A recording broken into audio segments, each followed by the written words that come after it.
Ang mga tao sa kalibutan, mga igsoon, kita sad, apil na ta, pulos kita nangandoy og Ginoo. Pulos kita nangita og Ginoo.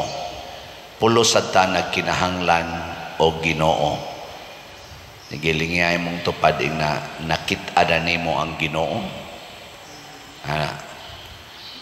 Pero sa kadaghanan nato sad inigpakita sa Ginoo nato di sa taganahan mudawat niya.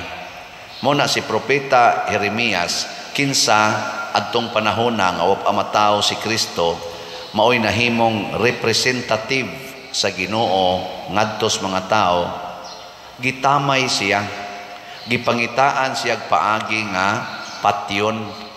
Kay ang mga tao nga nangitag Ginoo, ang mga tao nga kunuhay nagkinahanglag Ginoo, nagtuon pagyud sa balaod sa Ginoo, dili makadawat sa iyang gipangsulti. Ngano man tungod kay ang gisulti ni Jeremias batok sa ilang mga binuhatan, kay mga dautan man silag binuhatan. Si Kristo sa diri sa atong ebanghelyo gidumta na sad, gipangitaag paagi, ipadakop unta sa mga sundao, gipangitaag paagi aron patyon nga unta si Kristo nagsulti man sa mga Diosnong mensahe. Ngano man tungod kay mao gyapon ang mensahe ni Kristo sakit nga mabati, sakitan ang mga pangulo sa ilang katilingban, ang mga Pariseo, ang mga eskriba, ang mga pangulong pare. Ikaduhang lingi sa imong tupad na di ka sakitan sa pulong sa Ginoo. Sakit no. Labi nagmoingon ang Ginoo nga mga tigpakaaron ingnon kamo. Nindot kaayo tan-awon ang inyong naong kay kiniskisan inyong kilay, gipaputi inyong buhok, inyong naong, gipakuluran inyong buhok, porti pa ninyong mga nindutag lawas kay inyo ginang gigam og maayo, pero diha sud ninyo, muna yang gisulti sa mga Pariseo, sud ninyo na puno sa kahugaw sa inyong pagkatig pakaron ingnon, sa inyong pagdaog-daog sa mga taong kabus, sa inyong pagpahimulos sa mga ilo o sa mga kabus nga mga biyuda. Mao na giingon ni Kristo. Ingos Kristo, siguro nato ang atong kasing-kasing. Nya sakit ba yan nga naanad na kaanang imong way of life? Ana nya human na imo sulti nimo. Prego nako gud na may mo ingon nako, joke lang. Ikaw pa der ba sigyang ina nimo init among kilay nga kining among kilay is life man eh. Life gino ng kilay, pero una sa dang imong life nahasunod pa ba sa life nga gusto sa owner of life nga mao si Kristo.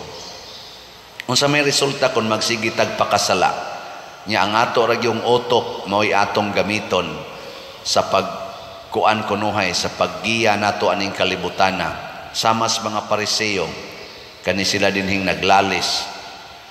Wa sila kaila nga si Kristo mao na di ay ang Mesiyas. Kay ngano man ang naabot sa ilang pagtuon, ang Mesiyas mataw sa Bethlehem, sa Judea, sa lungsod ni Hari David. Mo na nas ilang pagtuon. Ang ilang nailhan ni Kristo didto man gapuyo sa Galilea, dili man taga Judea, Galilea man, kay dito man midako si Kristo, gitawag man siya Galileanhon. Og dito pagyud sa Nazaret, gitawag pod siya Nazaretnon. Di man siya taga Bethlehem, kay wa man siya dito motubo.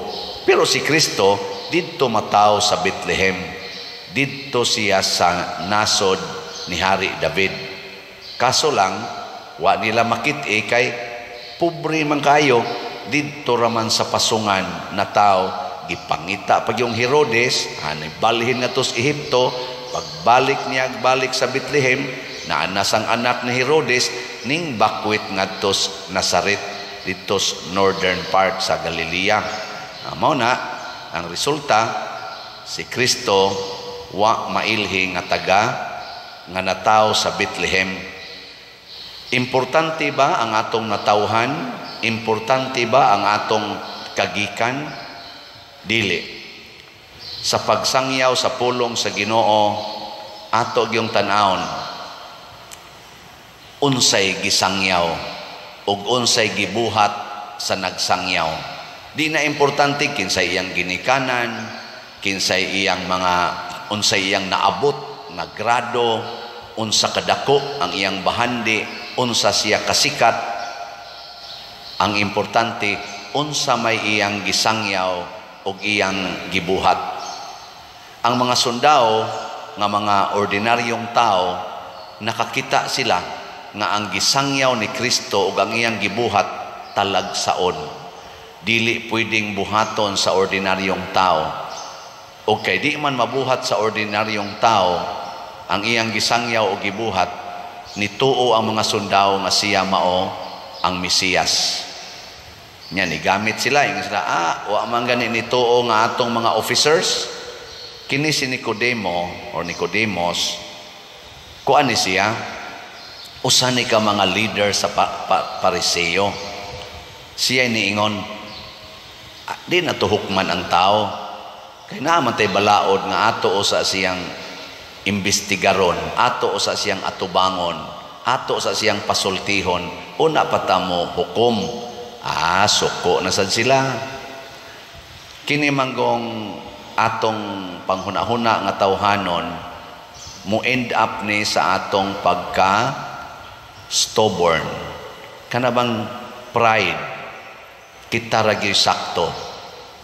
Muna, imbis nga mudawat as Ginoo, imbis nga makakita na tas pagpakita as Ginoo, mahimo na noong mukontra tas Ginoo. Okay. Lingi ay katuloy mong tupad. Inawap ani mo kontrahi ang Ginoo. Panalitan, kinsa man ning Ginoo. Ang Ginoo matod pa ni Kristo naa sa labing ubos.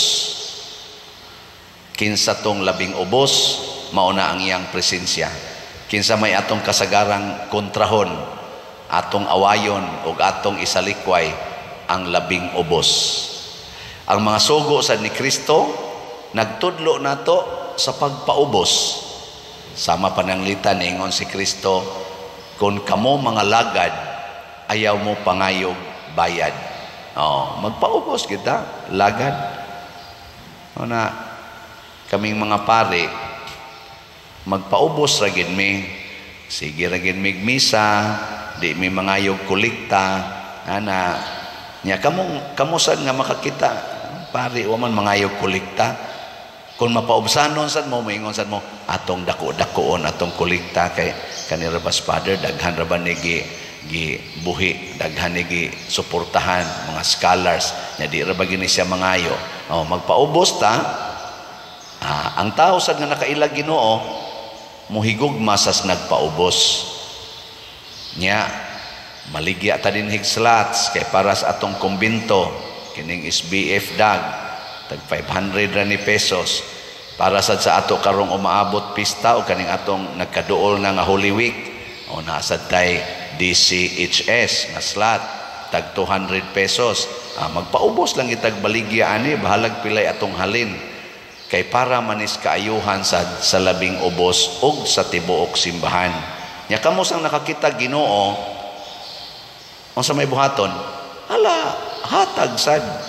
Pero kanang wa kakita Ginoo, sama dinis atong ebanghelyo, magsige ra nagsaway. Unsa may isaway ana nila? Sigbaligya, hingwarta ni, hingwarta. Amo sa ilang gisulti ni Kristo. Siging ayo-ayo ng masakiton, suod ay kaayo og si Beelzebul, yawa ng tawhana, yawa na. Tinunglo na tungod kay di man mapaubsanon. Mabitaw nga ang atong salmo nag-ingon gyud diri ang atong tubag, o Ginoo akong Dios, nagadangop ako kanimo. Ang tao nga mudangop sa Ginoo, mga igsoon, mao na siya'y mapaubsanon. Kay ang Ginoo, kung mudangop ta niya, ang una giniyang isulti, isalikway ang imong kaugalingon. Dili pwede nga magpatabang tas Ginoo, unya mo insister ta nga kita maoy sakto. Lisod kay na, ikaw asawa, magpatabang kas Ginoo, pero imong awayon imong bana, ang imong pangayoon sa Ginoo nga magkahiyo sa inyong pamilya, nga ang imong bana muundang sa iyang bisyo, muundang sa iyang mga sayop, mubiya sa iyang sala, mo na imong gusto. Nya magpatabang kas Ginoo, di mo sugot ang Ginoo na.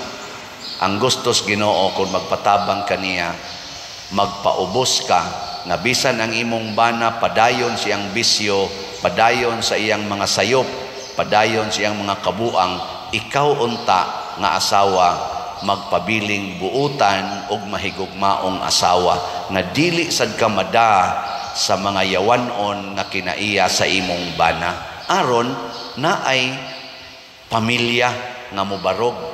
Nya vice versa, mausad ang bana na sa mga asawang mga buangon kayo, may mga buutan siguro mga asawa hamong niya din may mga buangon sad. Ang bana sad, di sad mo ingon, habiyaan ko ning animal, adto ko ngadto. Dili, magpaubos yang mudangop sa Ginoo. Ginoo, tabangi taon ko, nga bisag kini akong asawa, murag wa na ginilami, luod na kay ni tan-aon. Tabangi taon ko, Lord, nga makaagwanta ko aning luod. Hinana ba? Magpabilin kong buutang bana, aning akong portigid kasalbahis nga asawa. Mga anak baron, ang Ginoo mo na magpaubos, ug anha diha mulihok ang grasya. Muna si Jeremias, nagpatabang siya sa Ginoo, niingon siya, labing matarong nga Ginoo, maghuhukom kas mga matarong, nagsusi kas kasing-kasing, pakit ako inig panimalos mo kanila, kay gitugyan ko kanimo ang akong mga mulo. Dili na kita mo insist nga atog yung usbon ang sitwasyon. Igo ratang mo ingon, itugyan ni nako nimo Lord, tabangi ko nga makapadayon sa paghigugma o sa pagpuyo o pagpadayon sa akong katungdanan bisan pag gisakitan ako. Ngay katapusang lingi be sa inyong mga tupad na imong tupad ing na bisag magkinaunsang panahon ako kang unungan. Giing na bisan pag magkinaunsang panahon unungan tika. Nindota no, isulti na ninyo mga bana o ngatos yung asawa, di ba? Moingon na inyong asawa, sana all, di ba?